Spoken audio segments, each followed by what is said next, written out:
Economic collapse doesn't happen overnight. It sends warning signs first, and history shows the same 5 signals appear every single time before wealth disappears, inflation accelerates, and the cost of living becomes unsustainable. If you have savings, earn a salary, or plan to retire someday, this matters to you, because history shows these warning signs appear right before ordinary people lose purchasing power. Quietly, this video explains the 5 economic collapse warning signs that history always reveals first, and why they matter to your wealth and assets. Economic collapse feels sudden when it arrives. The currency crashes, banks close, prices spiral, but the collapse itself isn't sudden. It's the final stage of a process that takes years to unfold, and that process always leaves evidence, specific patterns, measurable signals, warning signs that appear in the same sequence across different countries, different time periods, different economic systems. This isn't news, this isn't opinion. This is pattern recognition based on historical economic data from currency collapses spanning centuries, and once you understand these patterns, you can see them forming in real time, before the headlines catch up, before the general public realizes what's happening, because by the time economic collapse makes front-page news, the wealth transfer is already complete. Economic collapse isn't random chaos, it follows a predictable mechanism, and that mechanism starts with government spending. When governments spend more than they collect in taxes, they have 3 options: raise taxes, cut spending, or borrow money. Most choose to borrow, which creates debt. Debt has to be serviced with interest payments. As debt grows, interest payments grow. Eventually, interest payments become so large they consume a significant portion of tax revenue. At that point, the government faces a choice: default on the debt or create more money to pay it. Default is politically impossible in most cases, so they create money, which expands the money supply, which reduces the value of each currency unit, which is inflation. But inflation isn't just prices going up, inflation is purchasing power going down. Your savings lose real value, your income loses real value. This pattern has repeated throughout history: Roman Empire, Weimar Germany, Zimbabwe, Venezuela, Argentina. The mechanism is always the same. Excessive debt leads to monetary expansion. Monetary expansion leads to currency debasement. Currency debasement leads to inflation, and inflation destroys wealth for anyone holding cash or fixed income assets. The question isn't whether this pattern exists. The question is how to recognize it before it's too late. History shows 5 specific warning signs that appear before economic collapse accelerates. These aren't theories. They're measurable indicators that show up in every major currency crisis. And right now, several of these signals are visible in the global economy.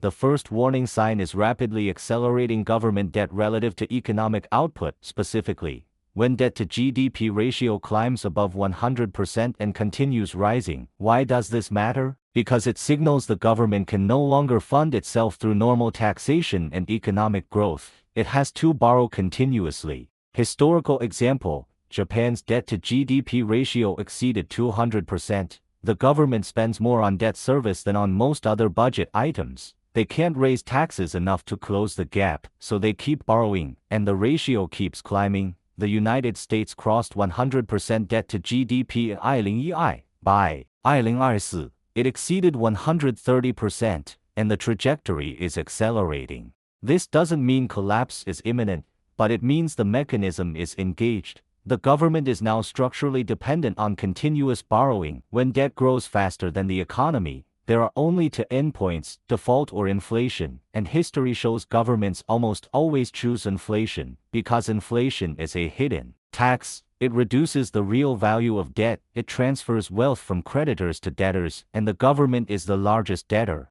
So rapidly rising debt-to-GDP ratio is warning sign number 1. It tells you the system is now running on borrowed time. For ordinary people, this means higher prices, higher taxes, and savings that lose value even when nothing officially looks broken. The second warning sign is when interest payments on government debt exceed 10% of total tax revenue. This creates what economists call a debt spiral. Here's how it works: the government borrows money, that creates debt.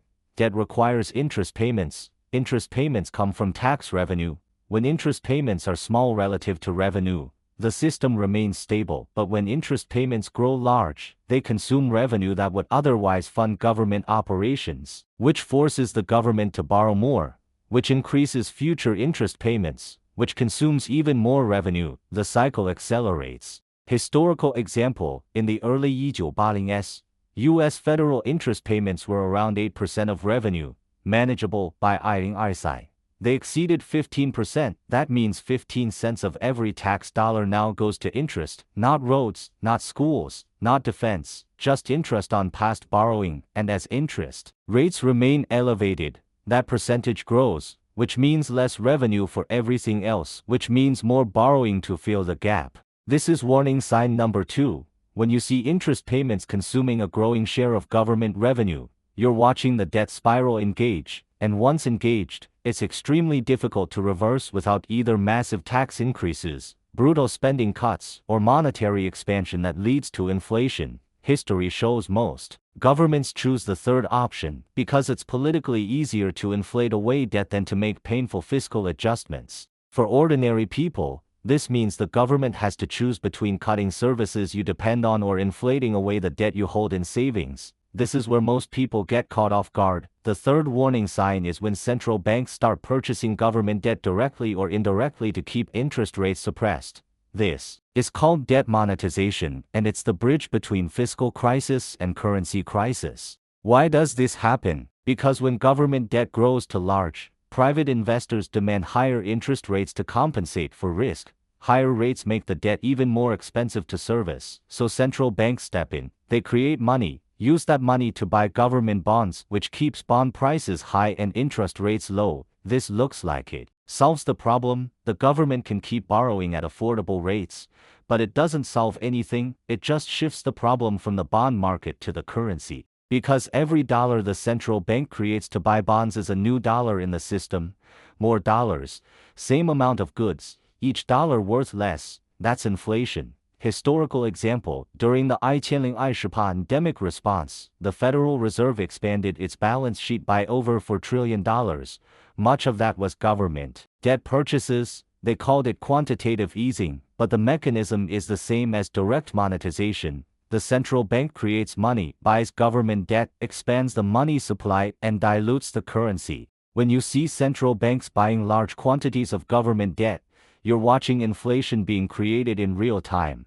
The effects show up later in consumer prices, but the cause is visible immediately in central bank balance sheets. This is warning sign number 3, central bank balance sheet expansion that correlates with government borrowing. It means the government can no longer fund itself through normal market mechanisms. It needs the central bank to create money, and that money creation always leads to currency debasement. When you see this happening, inflation isn't coming, it's already being created.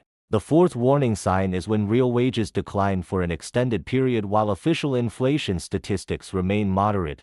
This signals the gap between official numbers and actual cost of living is widening. Real wages are nominal wages adjusted for inflation. If your paycheck goes up 3% but inflation is 5%, your real wage declined 2%. You're poorer in purchasing power terms.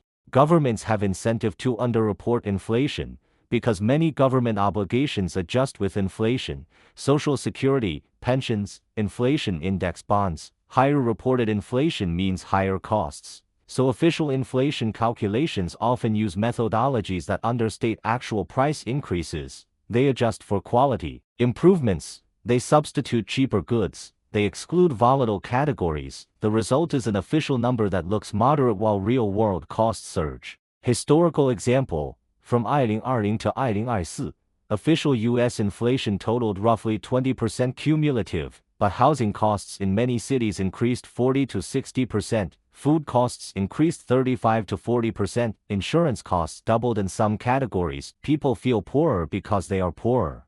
But the official statistics don't capture the full impact. When real wages decline persistently, it means purchasing power is eroding faster than nominal income is rising. Wealth is being quietly transferred from wage earners to asset holders and government. This is warning sign number 4. Persistent real wage decline despite moderate official inflation. It tells you the currency is losing value faster than the statistics admit, and it tells you the system is running on borrowed time before the gap becomes too obvious to ignore. This is how wealth quietly changes hands. The fifth warning sign is when essential goods pricing begins to decouple from luxury goods pricing, specifically when food, energy, and housing costs rise significantly faster than discretionary goods. Why does this matter? Because it signals inflation is no longer evenly distributed. It's hitting necessities harder than luxuries, which means the burden falls disproportionately on people who spend most of their income on essentials. This creates social instability. When people can't afford food, energy, and shelter, political pressure builds. Governments respond with price controls, subsidies, or more monetary expansion, all of which accelerate the underlying problem. Historical example, in Venezuela, food and medicine prices increased thousands of percent while some imported luxury goods remained available at relatively stable prices in dollars. The bifurcation signaled the bolivar was collapsing for everyday transactions, but some parallel dollar economy persisted. We're seeing early signs of this pattern now. Food inflation has consistently outpaced general inflation, energy prices have spiked repeatedly, housing costs have detached from wage growth completely in many markets. Meanwhile, electronics and other manufactured goods have seen modest price increases or even deflation in some cases. This divergence is warning sign number 5. When essentials inflate faster than discretionary goods, it means the currency is losing purchasing power in the areas that matter most for survival, and it means the economic pressure is building on the population least able to absorb it. History shows this is the stage most people ignore. Now let's compare these 5 warning signs and understand what they mean together. Individually, each signal can exist without triggering collapse.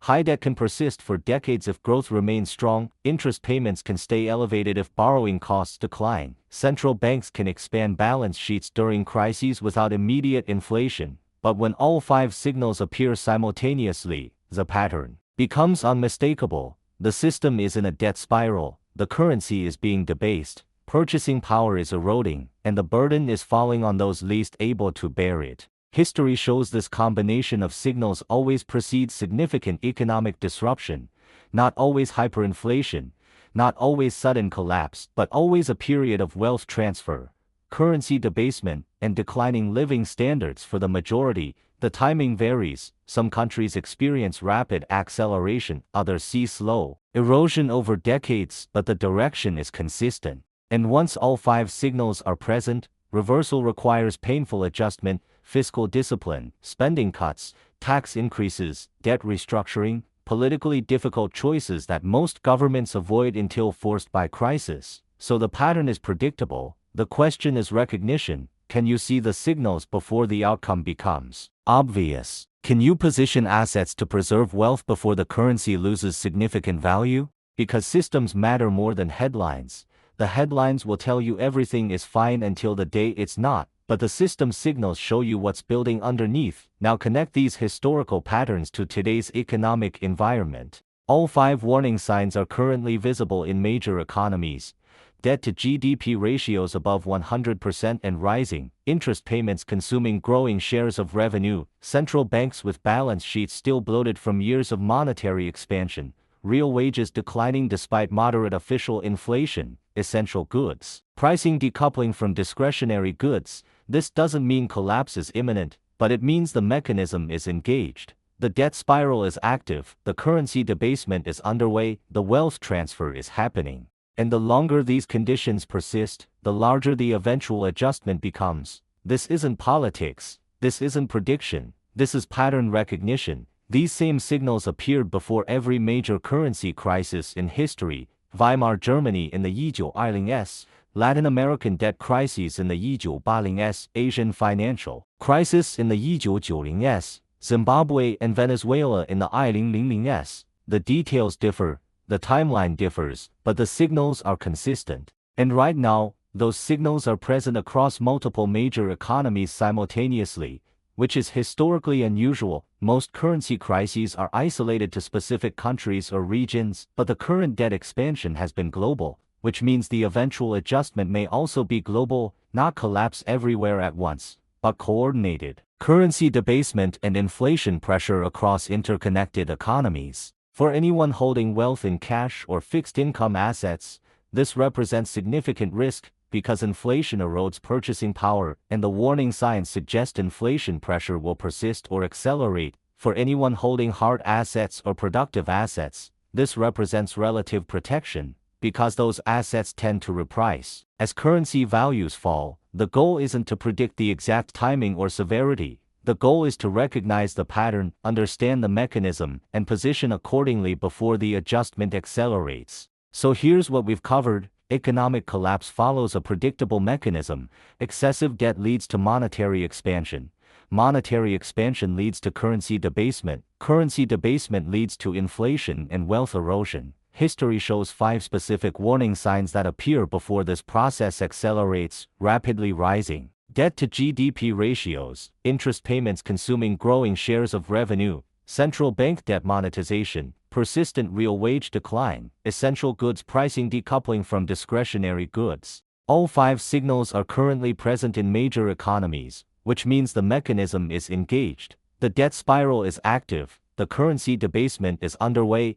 This isn't a prediction of imminent collapse. This is recognition of structural conditions that have historically led to significant economic disruption and wealth transfer. The takeaway isn't panic, the takeaway is pattern recognition, understanding how economic systems break down, recognizing the signals before they become obvious, and positioning wealth in assets that historically survive currency debasement. Because inflation doesn't destroy all wealth equally, it transfers wealth from people holding currency to people holding assets, from creditors to debtors, from wage earners to asset owners. Now you understand how economic collapse warning signs appear, how they connect to inflation, wealth, and purchasing power, and why recognizing these patterns matters for long-term financial stability. The signals are visible, the mechanism is engaged, and history shows what comes next. If you want to understand how financial systems actually break, before headlines admit it, this channel breaks those patterns down.